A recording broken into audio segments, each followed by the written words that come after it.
Isang lalaki ang bumili ng isang abandonadong parola na matagal nang iniwan at napabayaan sa loob ng maraming siglo, at nakuha ito sa isang napakamurang halaga. Matapos ang 2 taon na renovations, binago niya ito at ginawang kanyang pangarap na tahanan sa gitna ng malawak na dagat. Mula sa labas, makikita na ang parola ay may natitirang sinaunang charm kahit na may mga bitak na sa mga pader.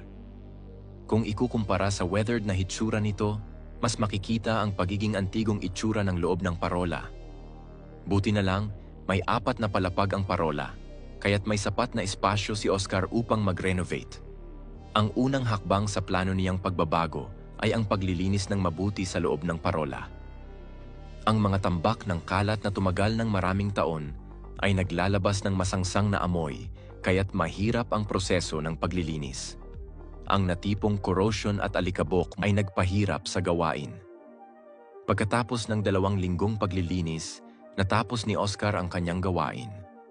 Kasabay ng pagdating ng mga solar panel na in-order niya, nagdesisyon si Oscar na unahin ang pag-install ng mga ito upang matiyak na magiging maliwanag at mainit ang parola sa hinaharap.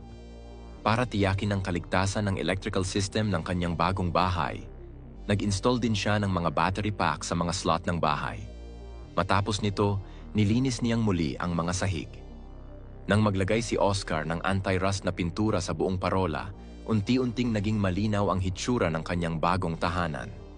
Ang bagong bahay ni Oscar ay isang lugar kung saan maaari siyang manirahan, isang tahanan kung saan maaari niyang hubugin ang kanyang pangarap. Bagamat hindi pa ito handa para tirahan, kumpiyansa si Oscar na sa kanyang mga pagsusumikap, malapit na niyang gawing kanyang pangarap na sanctuary ang parola.